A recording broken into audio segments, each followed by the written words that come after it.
tidak boleh menyakiti sapi, apalagi membunuh sapi. Hal ini malah membuat tertarik masyarakat Hindu pada saat itu. Dia kagum sama Sunan Kudus karena toleransinya itu ya. Raisa, pelajaran SKI tadi seru ya. Bu Hani bercerita tentang Sunan Kudus. Iya, Sunan Kudus memang hebat.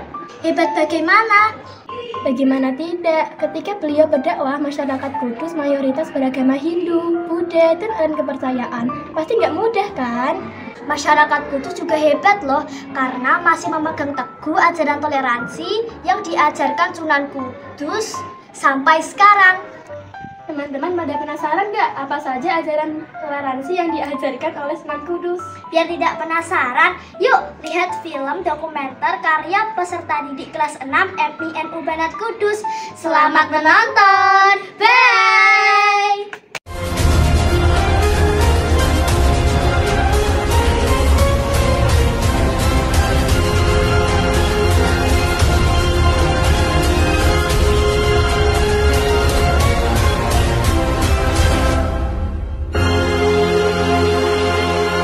Sunan Kudus adalah salah satu wali songo yang sukses mendakwakan agama Islam di kota Kudus.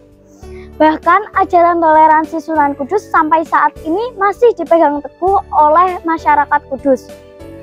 Sebelum kita membahas ajaran toleransi Sunan Kudus, mari kita kenali dulu siapa sosok beliau sebenarnya. Sunan Kudus mempunyai nama lengkap Sayyid Ja'far Shodiq Asmanhan, lahir pada tahun 1400 Masehi dari pasangan Raden Usman Haji atau Sunan Ngudung dengan Syarifah Dewi Rahil binti Sunan Bonang. Nasabnya bersambung sampai Rasulullah Shallallahu Alaihi Wasallam melalui jalur Sayyid Husain bin Fatimah binti Rasulullah Shallallahu Alaihi Wasallam. Selain belajar ilmu agama kepada ayahnya, Sunan Kudus juga berguru kepada Kiai Telinsing, seorang Muslim Cina, Kiai Ageng Ngerang, dan Sunan Ampel. Ja'far Shodiq muda pernah menjadi senopati atau panglima kerajaan Demak, menggantikan Sunan Ngudung, ayahnya. Beliau mendapat tugas memperluas wilayah kerajaan Demak yang notabene sebagai pusat pengembangan Islam di masa akhir Majapahit. Ja'far Shodiq juga pernah menjadi imam besar Masjid Agung Demak, yaitu masjid yang didirikan Wali Songo berpusat di Kerajaan Islam pertama. Jabatan lain yang pernah diemban sewaktu di Kesultanan Demak adalah sebagai qodhi atau hakim dan juga penasehat Sultan Trenggono. Saat pecahnya perselisihan di Kerajaan Demak, pasca wafatnya Sultan Trenggono, beliau memutuskan untuk pindah ke Kudus dan mengembangkan dakwah Islam di sana. Dahulu kala di Kudus banyak sekali tajuk, sehingga disebut dengan kota tajuk. Tajuk adalah sebuah bangunan keramat dengan atap arsitektur tradisional kuno dan menjadi tempat sembahyangnya orang Hindu. Jadi tajuk ini dulunya sudah memiliki sifat kekeramatan dan dianggap suci oleh warga setempat yang beragama Hindu. Sedangkan nama Kudus berasal dari kata Al-Quds, yaitu nama kota di Yerusalem, yang disebut juga dengan Baitul Maqdis atau Al-Quds.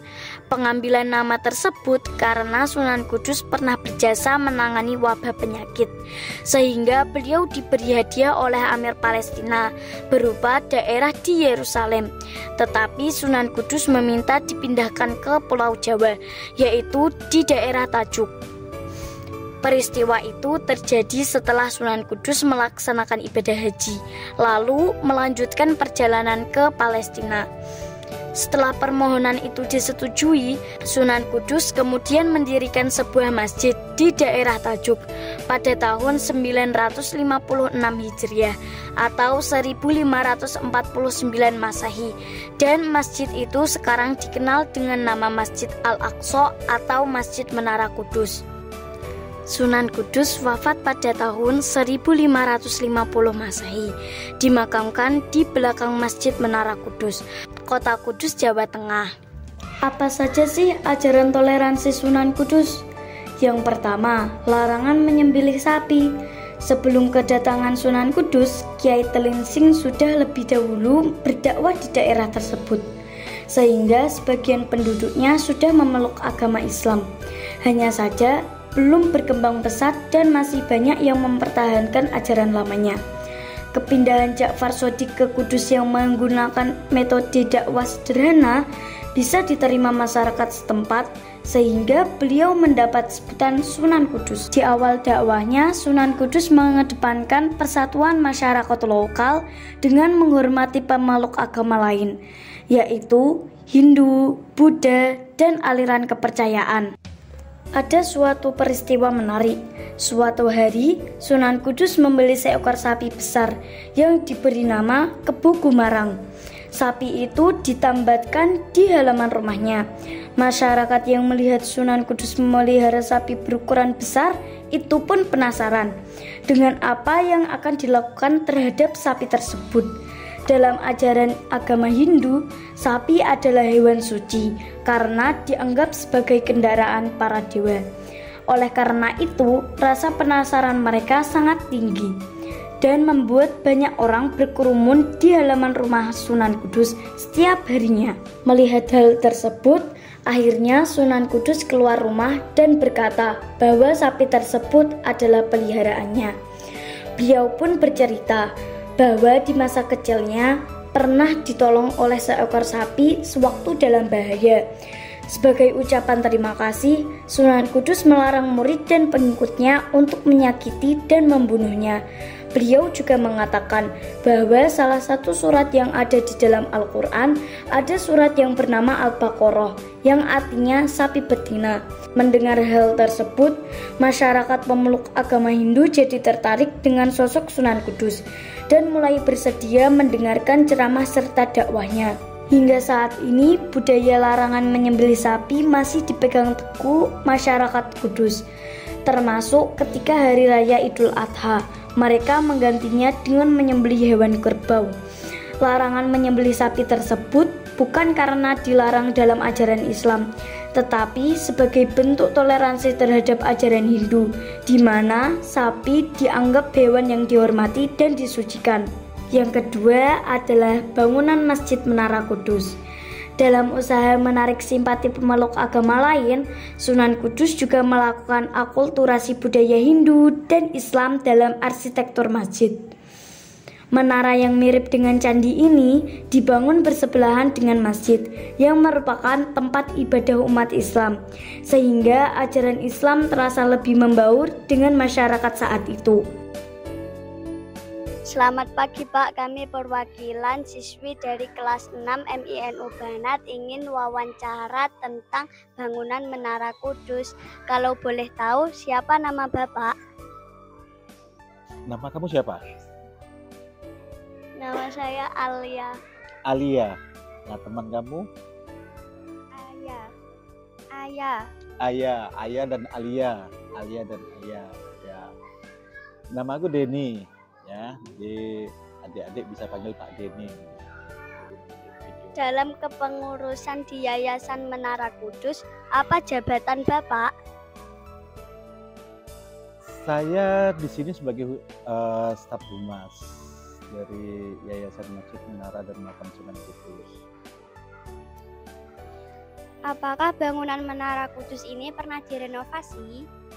Kalau kita berbicara soal masalah perbaikan dari bangunan menara, memang sudah sering ya. Pertama itu, kalau menurut dari beberapa catatan, itu perbaikan bangunan menara itu pernah dilakukan ya. Yakni sekitar tahun 1685. Tahun sakanya itu 1609. 400 tahun lebih yang lalu. Itu apa yang diperbaiki? Yakni puncak menara. Puncak menara itu yang bangunan yang terbuat dari kayu itu. Nah, itulah yang diperbaiki. Kenapa harus diperbaiki? Karena terjadi kerusakan. Nah, kalau orang-orang zaman dahulu memperbaiki sesuatu itu pasti ada istilahnya itu tengere, tandanya. Lah, untuk perbaikan dari puncak menara itu dikasih tanda yang mana ditulis atau diukir di dalam satu kayu sebagai penopang puncak atap menara itu.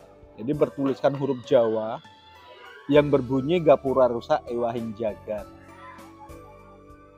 Nah, dari kata Gapura rusak ewahing jagat itulah ya disepakati para ahli ya itu dijadikan angka tahun ya, yakni 1609 tahun Saka yang bertepatan dengan 1685 Masehi.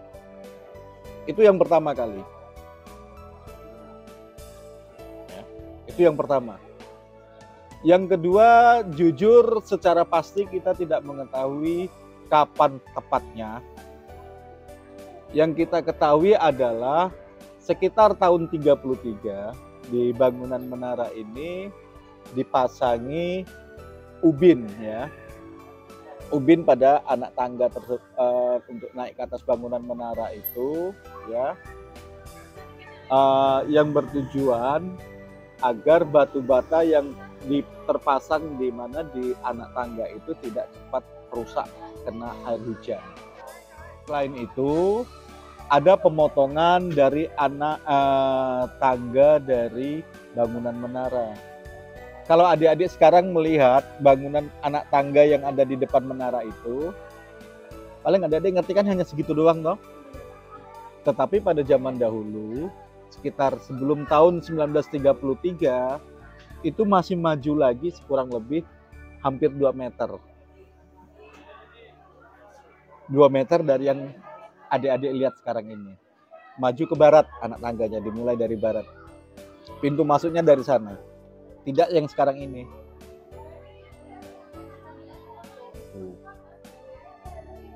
Nah, selanjutnya sekitar tahun 60-an ya. 1960-an itu dahulu pernah dipasang cor-coran semen tetapi di bawah bangunan menara, di bawah kaki bangunan menara. Ya. Tujuannya adalah untuk menangkis air hujan yang masuk ke dalam tanah agar tidak merusak dari pondasi bangunan menara itu sendiri. Nah, selanjutnya sekitar tahun akhir 70-an ya. Akhir tahun 70-an itu sebagian dari batu bata yang ada di bangunan menara ini diganti. Nah, selanjutnya sekitar tahun 2013 ya, 2013 itu dipasangi sabuk peredam getaran yang terdiri dari batu kali dan pasir yang mengelilingi fondasi bangunan menara. Ya. Selanjutnya ya dalam waktu tahun yang sama dari 2013 sampai 2014 itu ya sama ada pergantian dari batu bata yang ada di tubuh menara. Untuk pergantian dari atapnya, atap sirapnya, karena atap sirapnya terbuat dari kayu. Kalau material dari kayu terkena langsung dari baik adanya pengaruh cuaca seperti panas dan hujan, itu paling sekitar kekuatannya hanya 10 tahun.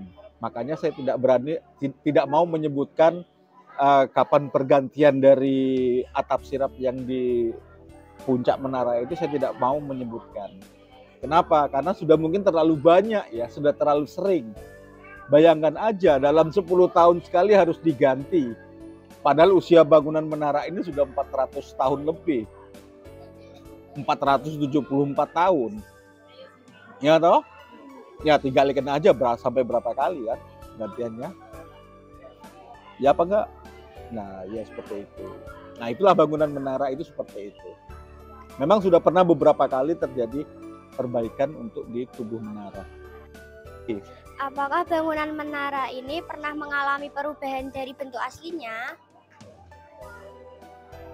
Nah, karena bangunan menara ini ya menjadi satu kawasan dengan area masjid, ya. Dan itu sudah masuk dalam situs cagar budaya dalam peringkat nasional. Secara otomatis bangunan menara ini sudah dilindungi oleh Undang-Undang Cagar Budaya. Jadi kalau seandainya pengen merubah dari bentuk bangunan menara ini, nanti bisa dikasus hukumkan atau dipidanakan. Kenapa? Karena merubah bentuk dari bangunan cagar budaya. Loh, kalau cagar budaya itu, ya, itu memang wajib dilindungi. Dalam perbaikan dari benda cagar budaya, itu tidak boleh merubah bentuknya sama sekali. Ya. Penggunaan materialnya harus sama dengan bangunan yang asli. Tidak boleh asal memperbaiki saja seperti itu. Jikalau nanti terjadi perbaikan yang asal-asalan, bangunan tersebut pasti akan cepat rusak, cepat ambruk, ya toh? Nah, kalau seandainya sudah ambruk, ya sudah susah untuk diperbaiki lagi. Makanya itu bangunan cagar budaya ini, ya, seperti bangunan menara ini, ya memang harus dilindungi oleh dalam satu undang-undang itu tadi. Tidak boleh merubah bentuk, tidak boleh merubah bahan material, tidak boleh mengambil sesuatu dari bangunan menara. Bahkan kalau kita melihat dari undang-undang cagar budaya tersebut, ya, duduk di bangunan menara aja kita sudah nggak boleh loh. Duduk di selasar dari bangunan menara sudah tidak boleh.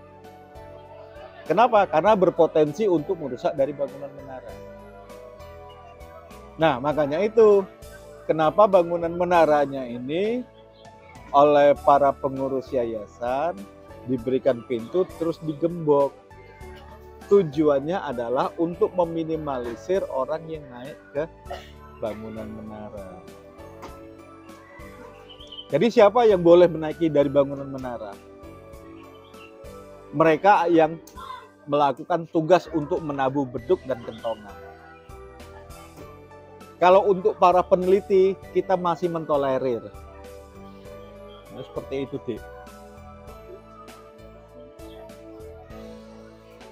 Terima kasih, Pak. Ada lagi pertanyaannya? Tidak. Tidak ada. Oke. Yang ketiga adalah 8 padasan dengan arca di atasnya. Padasan yang dibangun dengan 8 pancuran dan terdapat arca di atasnya adalah simbol ajaran Buddha. Pancuran ini oleh Sunan Kudus digunakan sebagai tempat wudhu yang diletakkan di belakang bangunan Menara Kudus. Dalam agama Buddha terdapat ajaran Asta Sanghika Marga yang artinya jalan berlipat 8, yaitu sebuah ajaran cara bersikap, bertindak, dan berucap dengan benar. Tentunya hal ini menarik perhatian pemeluk agama Buddha saat itu. Lambat laun, akhirnya banyak para pemeluk agama lain berdatangan memeluk Islam, hingga Kudus menjadi kota penting dalam penyebaran agama Islam di Pulau Jawa. Masjid Menara Kudus adalah simbol toleransi masyarakat yang berbeda keyakinan. Sekalipun berbeda, tetapi mereka tetap hidup berdampingan dengan rukun dan damai. Cara dakwah Sunan Kudus yang bijaksana ini bisa kita teladani dalam kehidupan di masyarakat. Terlebih di tengah-tengah keberagaman kita yang perbedaan. Itulah wujud Islam rahmatan lil alamin, yaitu Islam yang membawa kasih sayang untuk alam semesta.